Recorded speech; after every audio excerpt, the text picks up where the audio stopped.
interpretation by the Minister of National Security, the Honorable Dr. Horace Chang. All this and more only on Nationwide 90 FM, the new revolution in media. This broadcast is sponsored by the Ministry of National Security.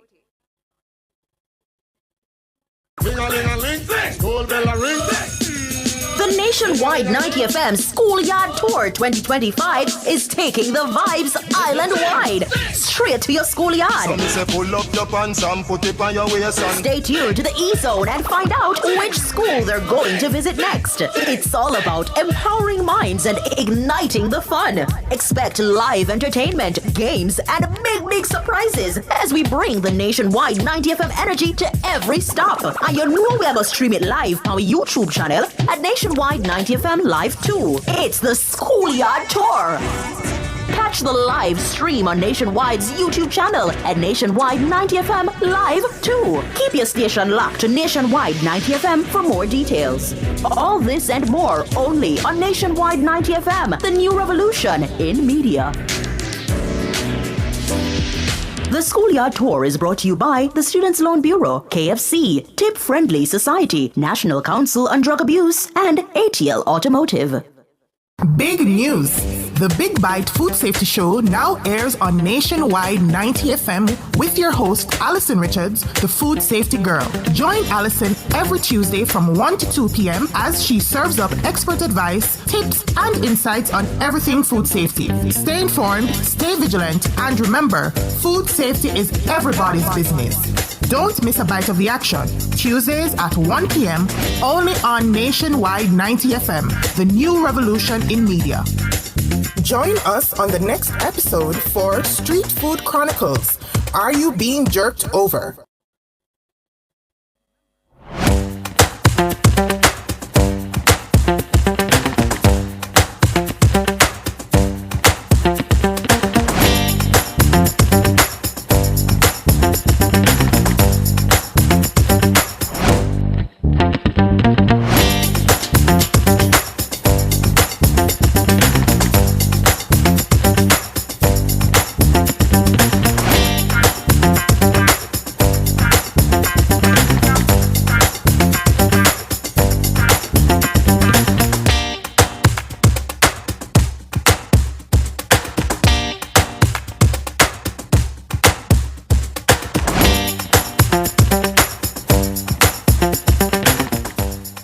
Welcome to the Big Bite Food Safety Show, your go-to source for everything you need to know about food safety. I am Alison Richards, your food safety girl and host. Welcome to today's show. Street food is a vibrant part of Jamaican culture. From jerk chicken sizzling on the roadside grills to the comforting taste of soup and patties, street food has been bringing people together for generations. But as convenient and delicious as it is, there are also some important food safety risks that we need to be aware of when eating from these street vendors. Today, we'll be exploring the risks of cooked street food vending in Jamaica and share some valuable tips with you on how you can protect yourself. So stay tuned. Later today, we'll be joined by Dr. Lynette Peters, veterinary public health practitioner. And the title of today's show is Street Food Chronicles. Are you being jerked over? Pretty easy to chuckle at that title, but the idea is to really get your attention. Street food is pretty serious. It's an integral part of our culture. And my duty as a food safety girl is to really ensure that you as consumers, when you go out and you enjoy these meals, are you being jerked over? Literally. So remember to send your questions to our WhatsApp line at 876-280-6629. And of course, we'll get to any questions you may have. Now, as usual, let's get into this video that we have here. Quite a few videos of this nature have been making its rounds on social media. And this particular country has been labeled, well, I think a lot of persons have jokingly said that food safety is actually illegal in this country. So let's get into this video real quick. And what I want you to think about and to look at is to share the experiences that you have. Have you had any particularly bad experience with a street food vendor? And how did you handle it? So head on over to our YouTube live rather at Nationwide 90 FM Live 2 and send us your comments there.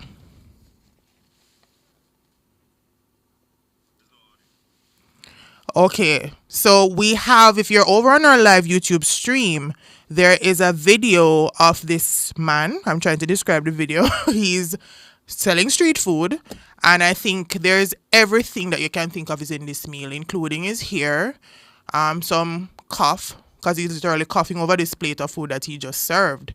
And it seems to be quite a normal experience for the persons who are standing around, because they seem pretty unbothered. Now, outside of this video, it's interesting because I did have a friend of mine who sent me a message when I posted this flyer about the show, saying that he was at a popular party over the Easter weekend and bought $8,000 worth of chicken for themselves and their friends. And after waiting 20 minutes in line to get the food, this sour scent just licked him out of nowhere. Before he even put the chicken in his mouth, this sour scent literally took him out. And he says that his friends were drinking, so they were really unable to decipher what the smell was, but they were like, the chicken is fine to them. But he was pretty sober, and because he was a designated driver. And he even touched another patron to kind of question him, like, how did the chicken smell? And he said the girl literally gagged when she smelled the chicken. And of course, when he went to the vendor, and this is spoiled, like there wasn't even an argument. The man literally was like, oh, sorry, and just gave him back his money. So I mean, you can deduce what that interaction may have meant and the reaction of that vendor, but it is just a underscoring moment of why it is so important for us to really just keep an eye out when we are out eating, especially from our street vendors. Now, what would a food safety show be without some food safety news and update? Our first news item for today is that Girl Scout cookies are under fire after a 2024 study by GMO Science and Moms Across America found trace amounts of heavy metals and glyphosate, the main chemical in the Roundup pesticide, in 25 cookie samples, including favorites like Thin Mints and Samoas. Thin Mints showed the highest glyphosate levels at 111 parts per billion, and 88% of samples contained all 5 tested metals: arsenic, cadmium, lead, mercury, and aluminum. The findings prompted a $5 million class action lawsuit in March of 2025 against Girl Scout USA and their bakers. But toxicologists are pushing back. One expert says a child would need to eat over 73,000 Thin Mints a day to reach a harmful dose of glyphosate. Still, concerns go beyond chemicals. Most Girl Scout cookies use palm oil tied to deforestation and labor abuses, despite sourcing them from certified sustainable suppliers. Adding the controversial additives and the high sugar content, 4 Thin Mints pack 10 grams of sugar, and the cookie's wholesome image is being questioned. For many, the issue isn't just safety, it's transparency and trust in what's being served.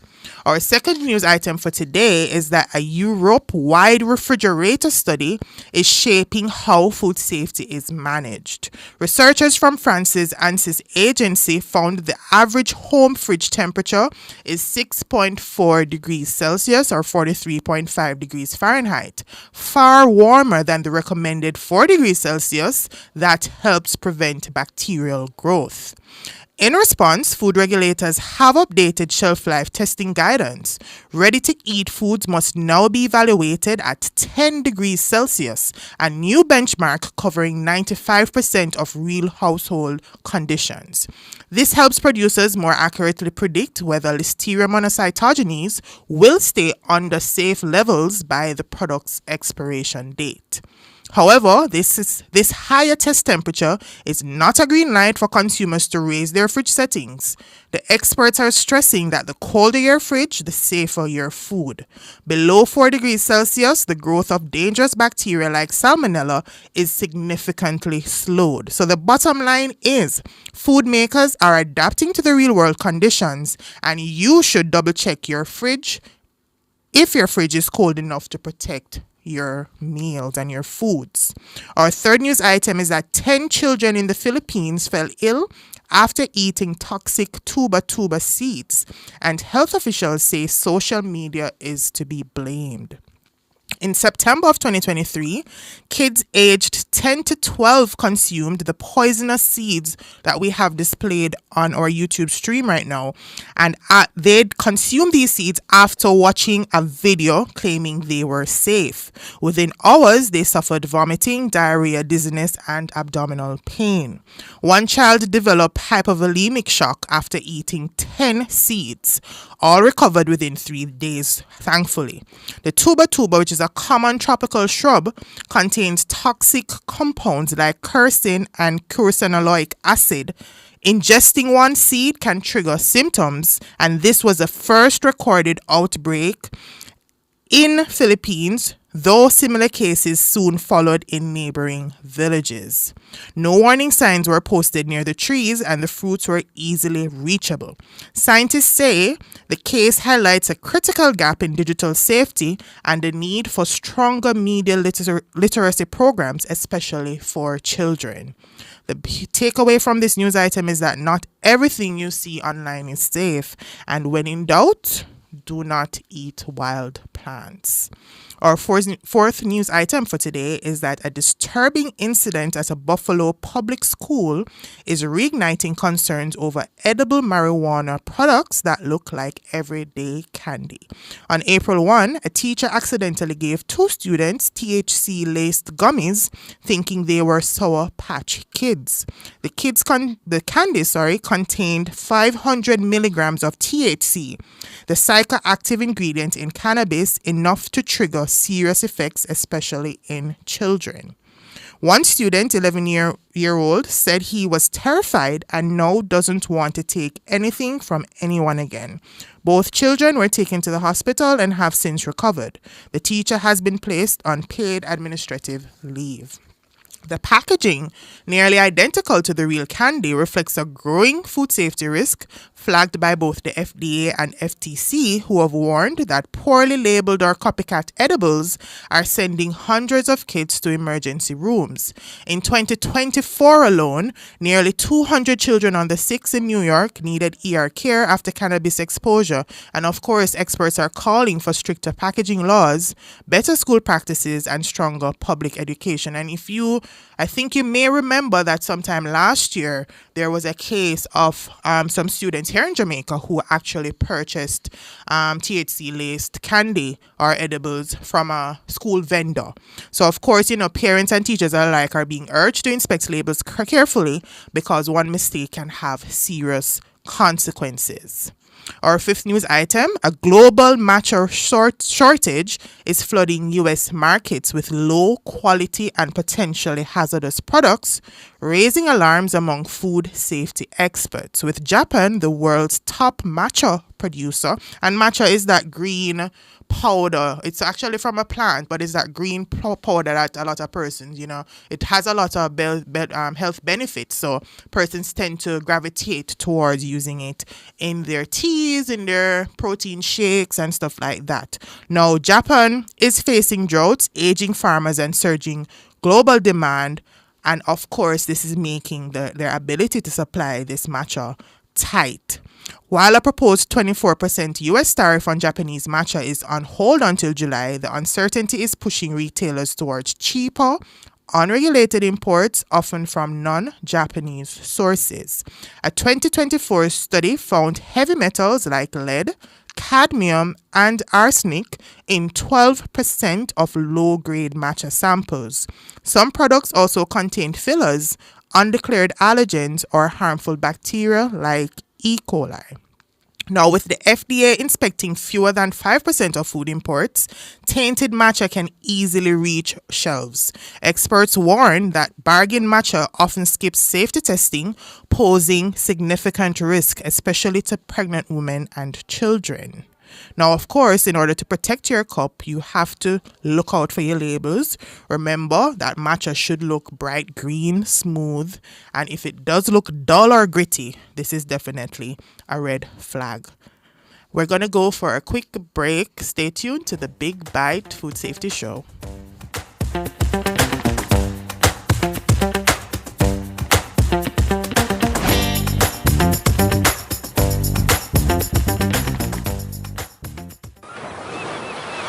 Experience togetherness this Easter, embarking on a one-of-a-kind adults-only retreat in a world where swaying palms meet endless sunsets.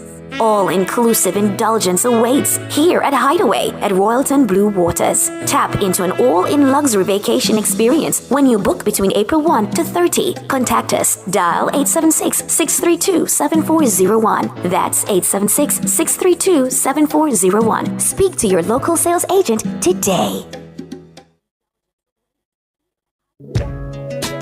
Tune in to Nationwide 90 FM on Tuesday, April 29 from 2 p.m. to 5 p.m. for the live sectoral presentation by the Minister of National Security, the Honorable Dr. Horace Chang. Also, you can view the presentation on Nationwide 90 FM's YouTube channel at Nationwide 90 FM Live 2. So tune in to Nationwide 90 FM on Tuesday, April 29 from 2 p.m. to 5 p.m. It's the live sectoral presentation by the Minister of National Security, the Honorable Dr. Horace Chang. All this and more only on Nationwide 90 FM, the new revolution in media. This broadcast is sponsored by the Ministry of National Security.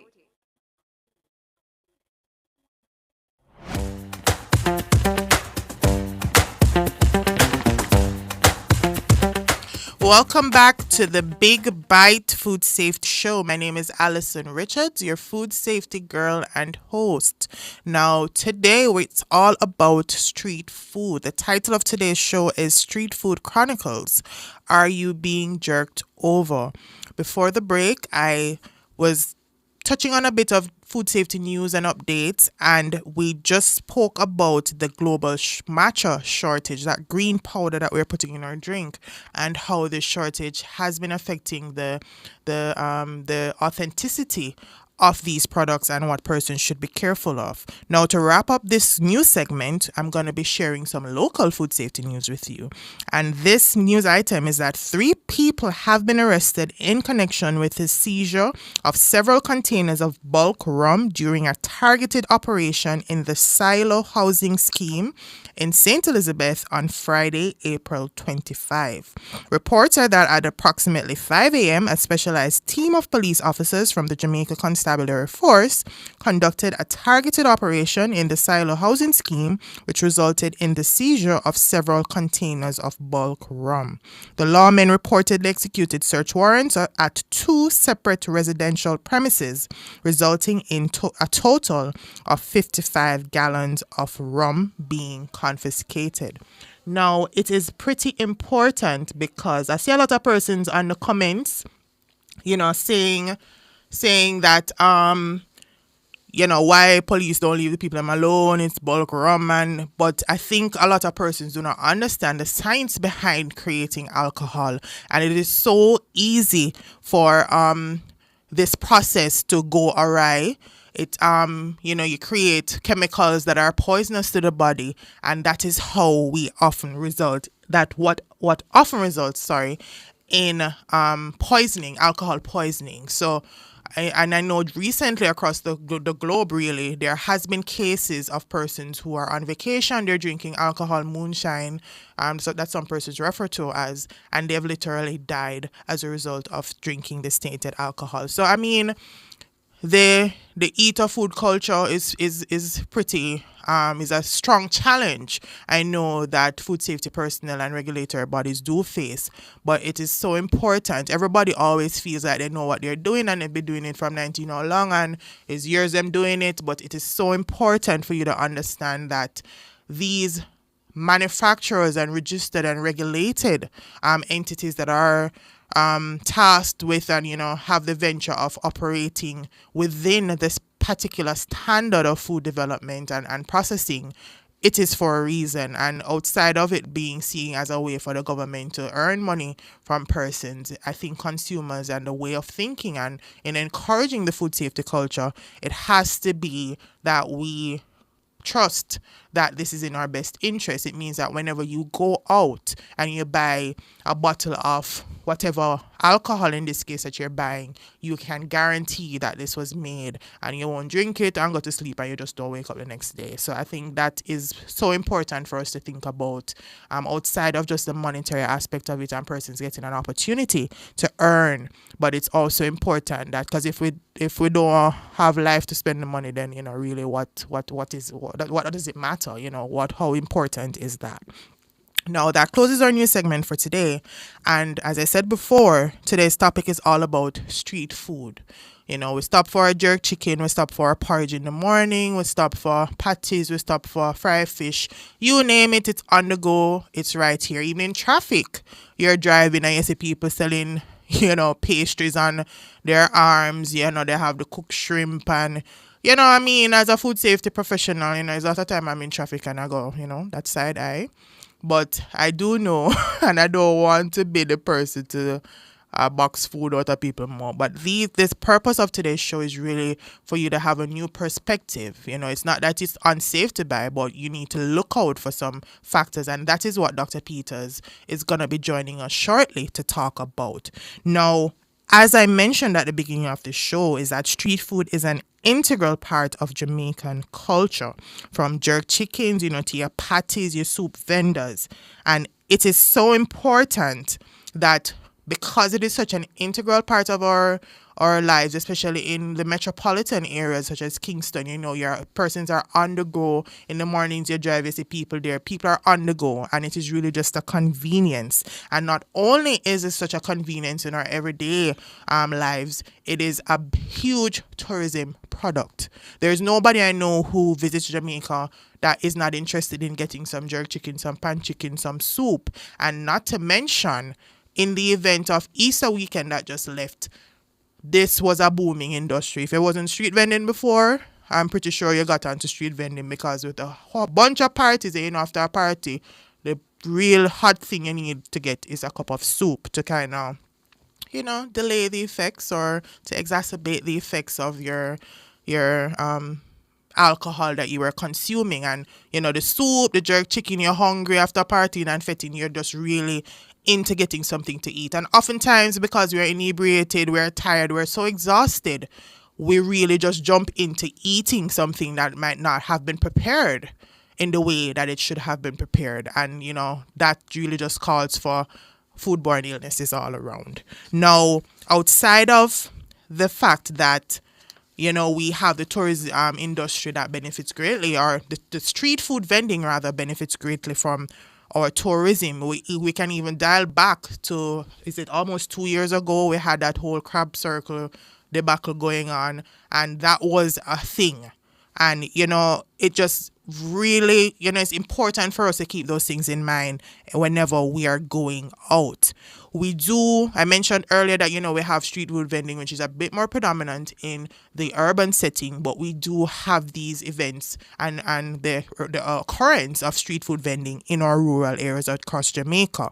We also touched on the convenience, you really don't have the time, and who is really thinking about, was my food stored at X temperature, when they really just want to be about their business. And also, these vendors, are they even aware?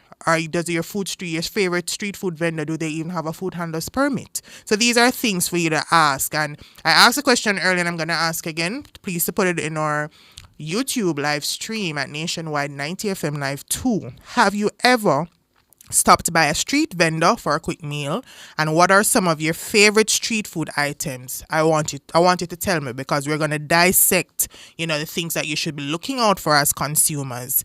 And there are food safety risks that are associated with these purchases. That idea, and I also noticed that there's an emergence of our, what do you call those? Are those food markets or food truck events now that are they're popping up around the metropolitan area, and these are things that I would hope that persons are looking out for. So what are some of these food safety risks? And of course we're going to be getting to them in detail. So as much as we love these street foods, the truth is that food safety isn't always guaranteed, especially when your food is being prepared outside of regulated kitchens. It's out there in the open, dust vehicle drive past and dust fly. What is the vendor doing to ensure that there's no contamination after that food is prepared? What are they doing to make sure that the phone that they have, they're handling money, stuff like that? So temperature control is a major risk that is associated with street food vending. And of course, as I mentioned earlier in the news item, that refrigeration, of course, is not quite present in a street food vending setting. So of course, the food has to be kept at a particular temperature. So of course, your jerk chicken has to be cooked at least 165 degrees Fahrenheit. And it is so important that we maintain this temperature. So, I've experienced it, even as a food safety professional, that, I've been to some places and they have jerk chicken and the jerk pan turn off. And the chicken is not hot. And I always ask myself, how long ago before they started cooking, they actually, the heat started dissipating, is it too cold, too hot? What is the risk to me? And I have to admit that I've been a victim of jerk chicken food poisoning. Like, I went home and for days I could not move and I just knew it was a jerk chicken. So those are things. And I mean, as a seasoned professional, and I have that eye for looking out, it really did catch me. Now, another thing is cross-contamination. You see on the jerk pan when people have raw chicken over one side and the cooked chicken on one side, and the same utensils that them use to baste the raw chicken is the same one them have over on the cooked chicken. Like, that is definitely a case of cross-contamination and something that is pretty serious. There is also the issue of food storage. How are they storing their food? I mentioned before, how are they keeping it hot? If it's something that needs to be refrigerated, how is it that we are keeping it safe? Before we continue, hold for a quick break. Stay tuned to the Big Bite Food Safety Show.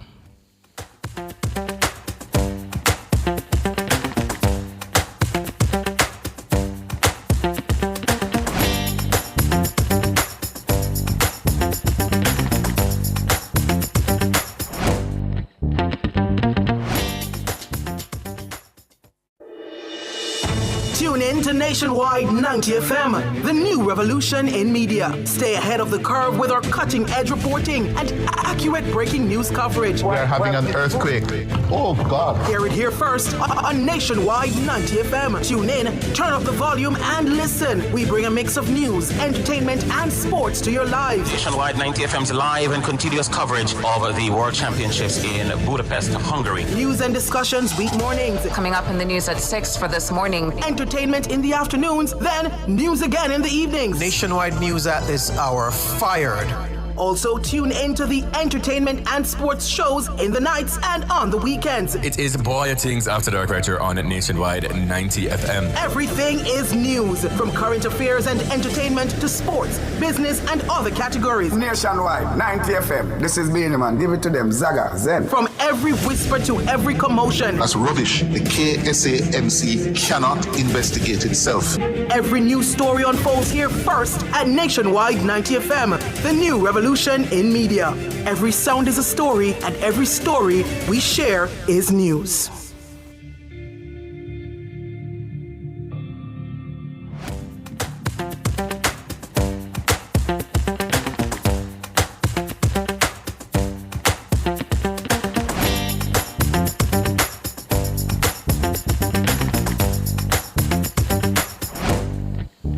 Welcome back to the Big Bite Food Safety Show. My name is Alison Richards, your food safety girl and host. Now, before we continue into today's show, we're going to go to a quick live feed of the JFJ protest going on today. Stay tuned. We'll be back shortly. Mr. George Davis is in studio with this update.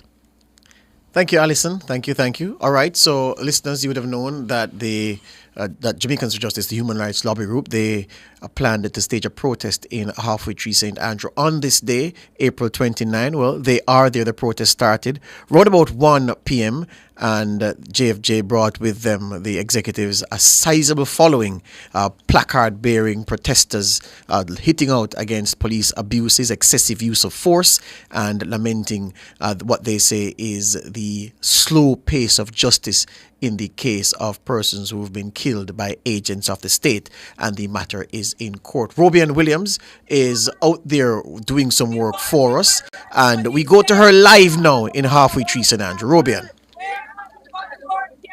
Thank you so much, George. Lethal, less lethal force, less fatality. Where are the body-worn cameras? Those are just some of the chants from this peaceful protest here at Halfway Tree Transport Center. And we are here.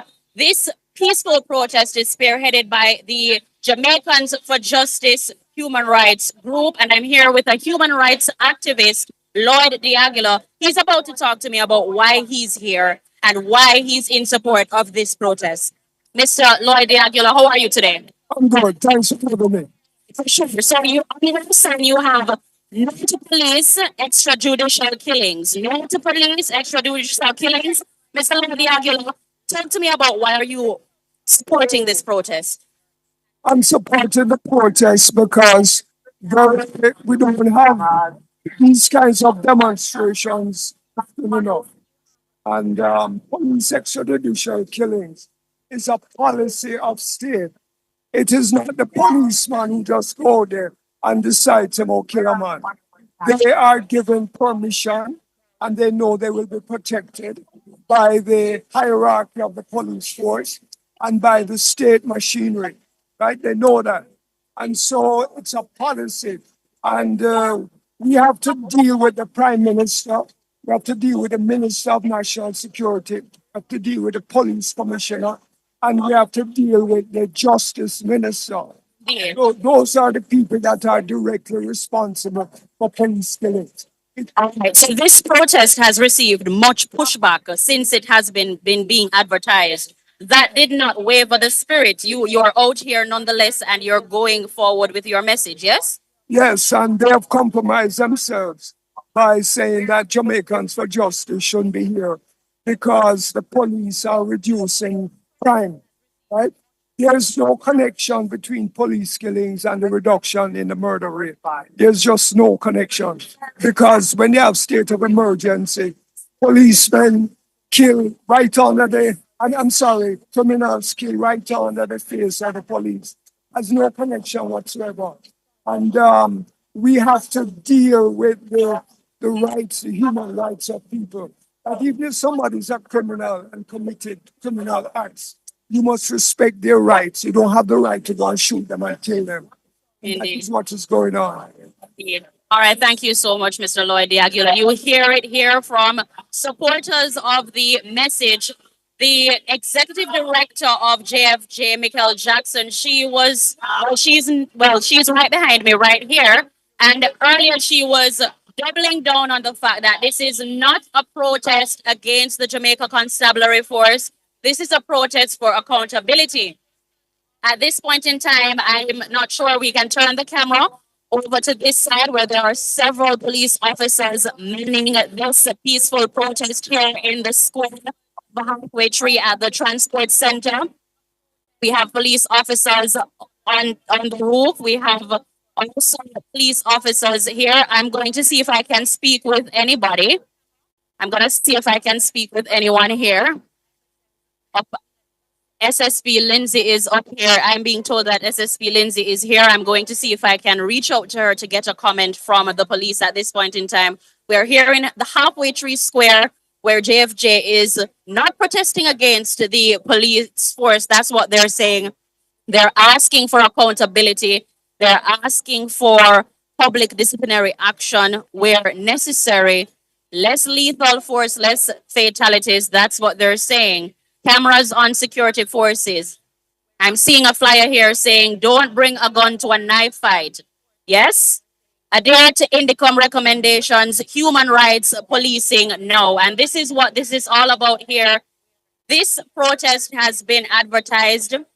Counter protests were expected. So far, I'm not seeing anybody. I'm just hearing people passing by and saying just little stuff that they're in support of the Jamaica Constabulary Force, and they're making a mockery of the peaceful protest happening here in Halfway Tree Square. We'll be here and we'll keep you posted. It's back to you in studio, George.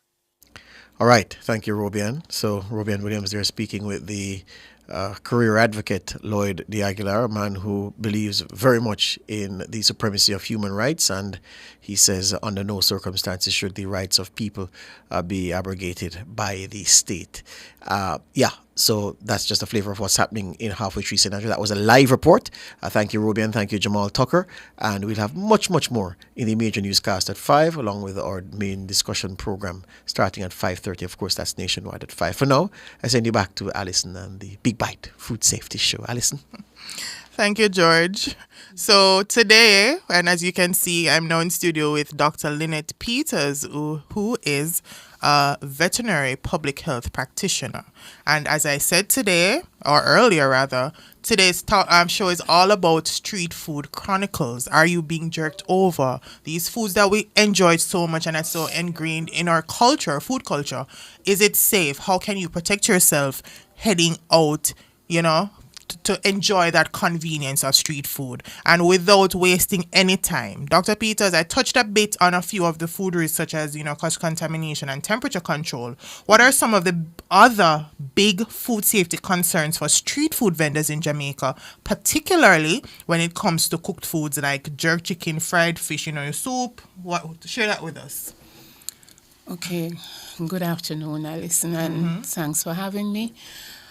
I'm not an expert on street foods, but we know that in Jamaica there's a proliferation of street food vending. Yes. And these are now in unregulated spaces. And what I mean by unregulated space is that it is not designated for spaces that are not designated for serving, processing, cooking food. Why? Because it doesn't have the necessary sanitary conveniences. It does not have running water. And in fact, maybe the location is such that it's near drains, it's a heap of garbage, and it is dusty. And so this situation can expose the food to microorganisms that can cause illness if you consume food exposed to. And as you said, the food, it's dusty. I did note a comment online from Frank White that says the street food goes through the elements. It's out there, things are happening, and it's being exposed. Now, I know we're focusing a bit on cooked food, but I did mention earlier about our traffic vending situation where so many food items are being sold. You literally can sit in your car, you get something to eat. What are some of the risks associated with these operations? Well, of course, we talk about street food vending. All foods have particular temperatures at which they should be held. The concern we do have is that there is no refrigeration facility, so temperatures are abused. And if you're talking about cooked food, the temperature being reduced, or what you could say improper temperature, allows the growth of certain microorganisms. And we're talking about Staphylococcus, we're talking about, and going back to the fact that there may not be sanitary conveniences where E. coli, which is a bacteria that is found in the feces. And so these people really don't have where to wash their hands, soap and water. So there are many risks associated with these food. Additionally, you notice there's a lot of vending of fruits and so on, peeled fruits, and there are also allergens. And in terms of, say, pineapple, some persons are allergic to pineapple, for example. And we don't know the conditions under which these fruits are cut, the cutting board, are they washed properly? And there's just no running water. So it's, again, the food handler, him or herself. Yes, we know it's a very convenient way of getting food, but we must also look at the vendor. What about money handling? I think that is such a huge thing. Yeah. The same hand that they use to handle the money is what is used to serve the food. Even holding the package, so they may be tied up in plastic. So we must be aware of something like this, that the food is inside of plastic, but when you open it, since the food handler had the money, money has a lot of germs on it. And the problem is that most persons, when are affected, we call it foodborne illness, comes down with that illness. In some cases, depending on the organism that causes the illness, it can be within hours you start having vomiting, nausea, diarrhea. Sometimes even bloody diarrhea can last for days.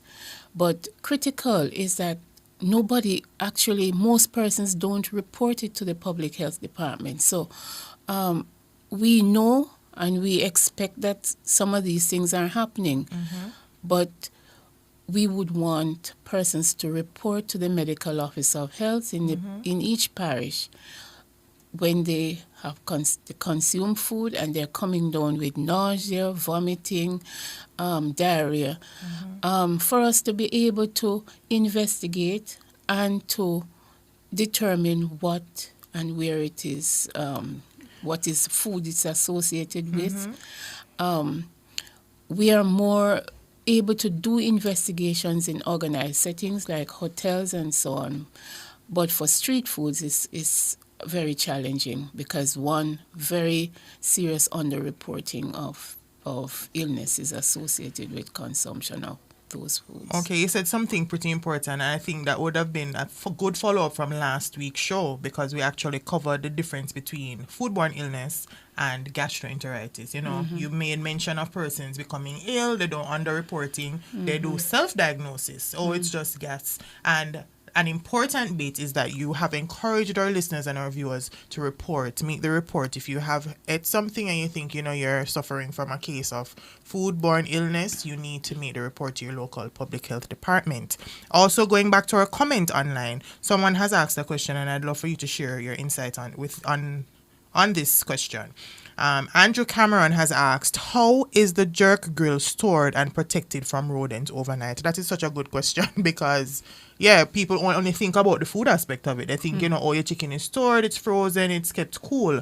What about the utensils, the equipment that is used? So you could, how would you answer that question, Dr. Peters? Well, there is significant risk there. And as I said before, most of these unregulated sites, they do not have the running water, clean running water. And so utensils are not washed and cleaned properly. Not all the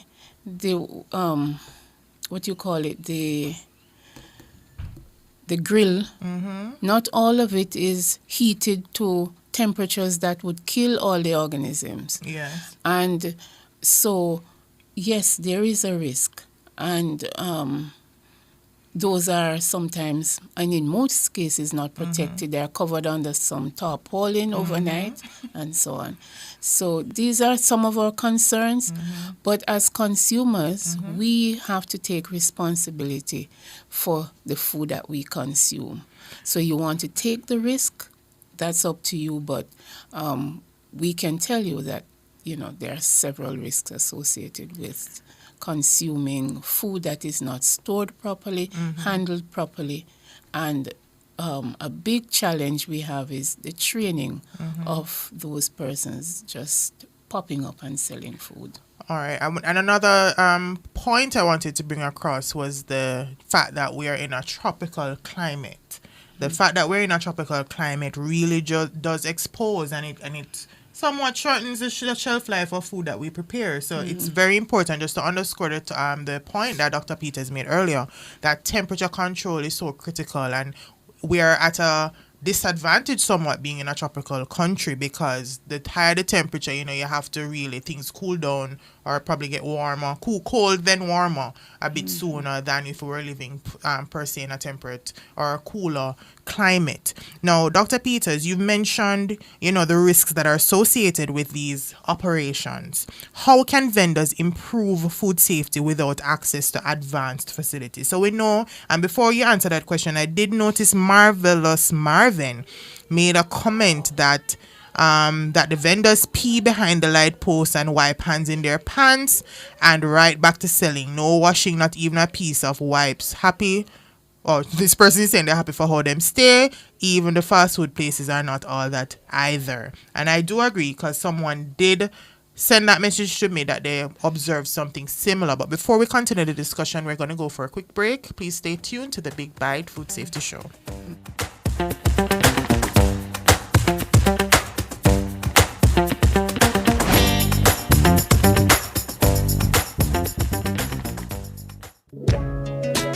Tune in to Nationwide 90 FM on Tuesday, April 29 from 2 p.m. to 5 p.m. for the live sectoral presentation by the Minister of National Security, the Honorable Dr. Horace Chang. Also, you can view the presentation on Nationwide 90 FM's YouTube channel at Nationwide 90 FM Live 2. So tune in to Nationwide 90 FM on Tuesday, April 29 from 2 p.m. to 5 p.m. It's the live sectoral presentation by the Minister of National Security, the Honorable Dr. Horace Chang. All this and more only on Nationwide 90 FM, the new revolution in media. This broadcast is sponsored by the Ministry of National Security. The Nationwide 90 FM Schoolyard Tour 2025 is taking the vibes island-wide, straight to your schoolyard.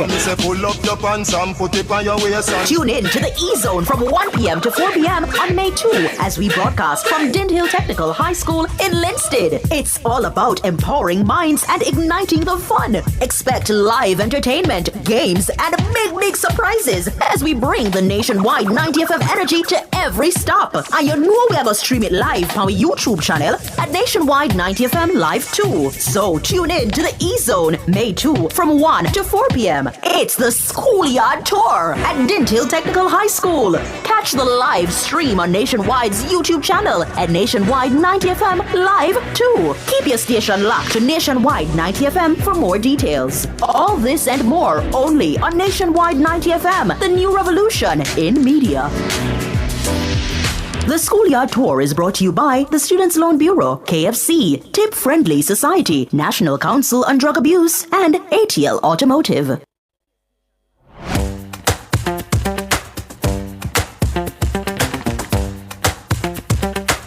Welcome back to the Big Bite Food Safety Show. Today it's all about street food.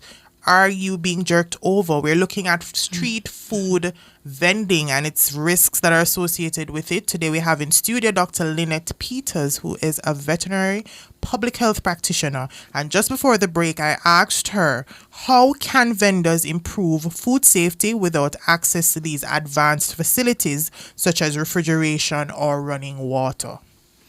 Well, you cannot, there is no quick fix for the lack of refrigeration. Mm-hmm. So it means that if food is supposed to be served hot immediately after it's cooked, mm-hmm.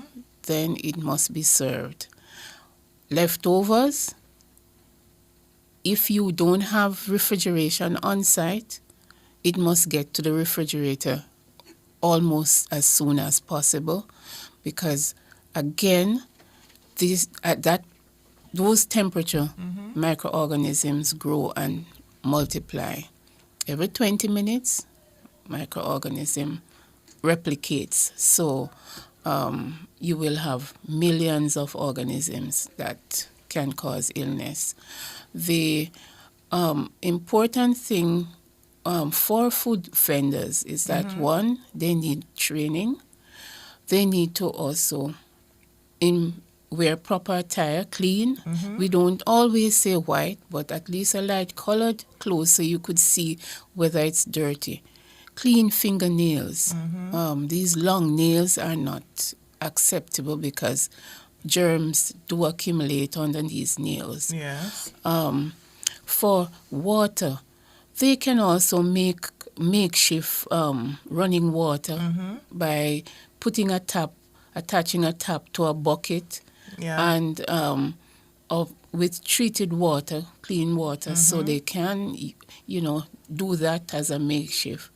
And for those who are vending near establishments, get a formal agreement to be able to access their sanitary facility. Again, it's also a very challenging thing, especially when you talk about fruits or even the shrimp or whatever. The vendors some using plastic bags, some using gloves to peel. But remember that they don't even have the hand washing facility. They don't have running water. So the outside of the fruit is already not clean, contaminated. And it's the same glove and so on that is being used to hold the fruit and then hold the finished peeled product. Yes. Again, the cutting boards that they use, how often is that washed? And how is it stored, Yes. And you mentioned gloves. I wanted to get your opinion. Hairnets and gloves, are these necessary for street food vendors? Hairnets, yes, to cover the hair so you don't, nobody wants foreign matter like hair in their food. Gloves, yes, could be if you have a cut on your hand especially and it's infected, that can also contaminate the food. Yes, gloves you can wear, but they must be they're disposable, and so after preparing one meal, you need to change it and so on. So it has to be changed frequently throughout the day. All right, excellent points, Dr. Peters. What role does local regulation play in ensuring street food vendors follow food safety regulations? Tell us a bit about that. Well, the Ministry of Health and Wellness has a food handler certification program. And so each food handler has to come in once a year to do some training, and they have to actually do an exam. Really touching on the major food hygiene and safety practices, and they complete that exam and is issued with a food handler's permit. And the food handler's permit is something that you should also look for as a consumer to see whether or not they are certified. And of course, we encourage you to report to the local health department any breaches that you see in food handling practices, as well as whether or not, this person is not displaying his food handler's permit and, you want to know. And if you see them with practices that are really unhygienic, it is good to report so that they could be monitored and whatever it is, the corrective actions taken.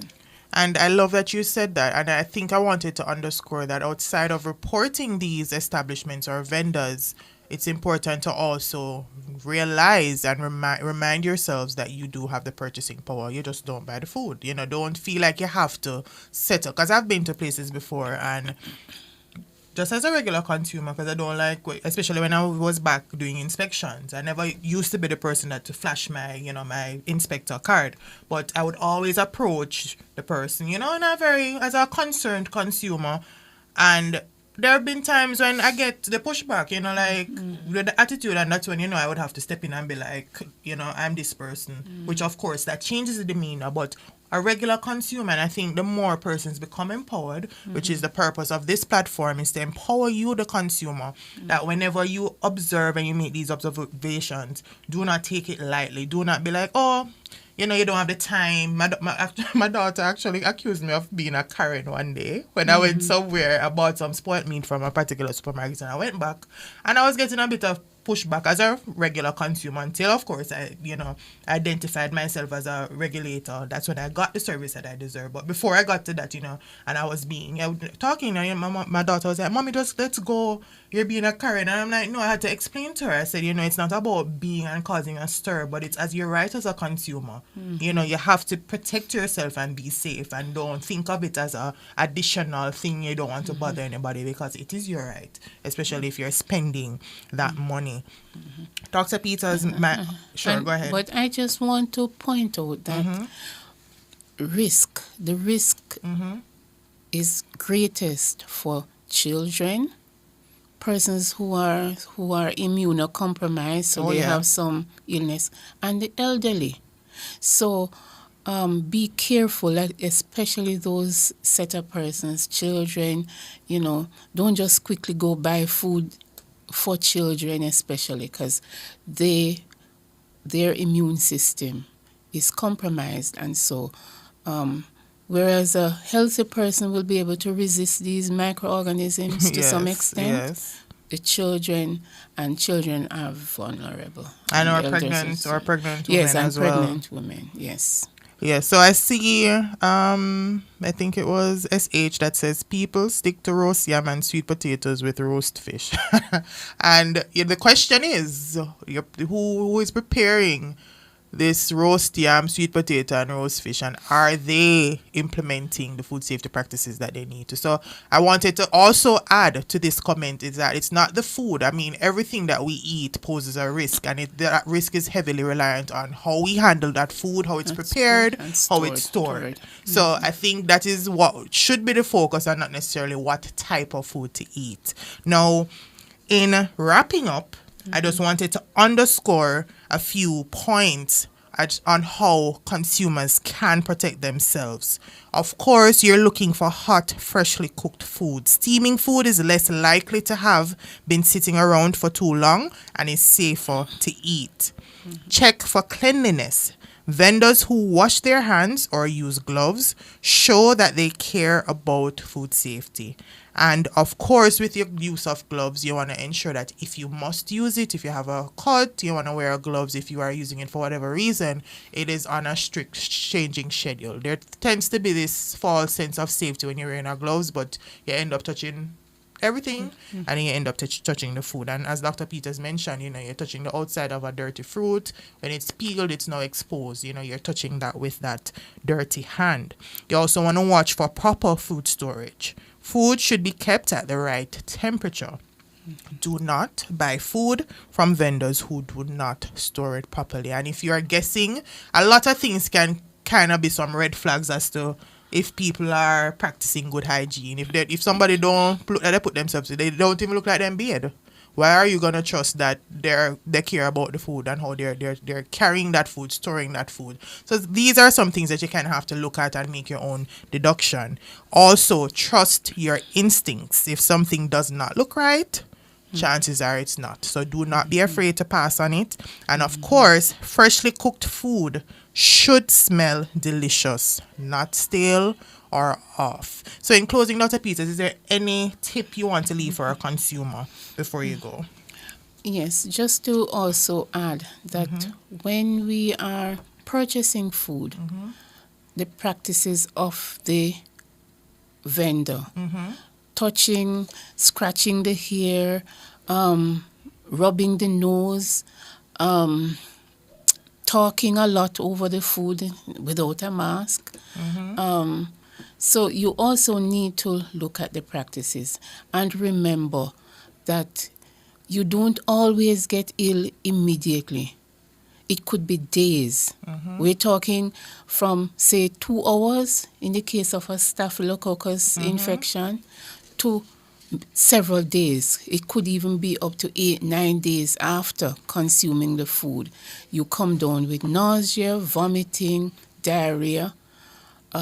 Just go back to your food history and make sure you report it to the health department, your local medical officer of health, and so that at least we will have that on record.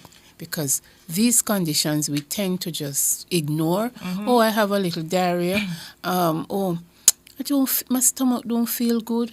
Yeah. Or I'm having abdominal cramp. Yeah, but they not, always not, tend to but, not take it but as not, serious. Not Yeah. taking it serious. And so we would love for those things to be reported All right. to the Ministry of Health. Thank you so much, Dr. Peters. Before we go quickly, our fun food safety fact for today is that you should always wash your hands even after touching money. You know, money can be dirtier than a public toilet, and after handling cash or coins, make sure that you wash your hands thoroughly before preparing or eating food. Thank you for tuning in to the Big Bite Food Safety Show, your go-to source for all things food safety. I hope today's episode has empowered you with valuable insights. Stay informed, stay vigilant, and remember, food safety is everybody's business. A huge thank you to the studio and production team, technical operator Damian Cunningham and Kevin Williams, producer Tracy Lyle. We're gonna be shortly after, or right after today's show, we're going to the sectoral presentation with Dr. Horace Chang. So please stay tuned to Nationwide 90 FM. And of course, let's continue the food safety discussion via my social media platforms on Instagram, Facebook, TikTok, LinkedIn at The Food Safety Girl, or on WhatsApp at 876-802-5114. See you next week. And remember, coming up, we have the sectoral presentation with Dr. Horace Chang. See you next week. Bon appetit.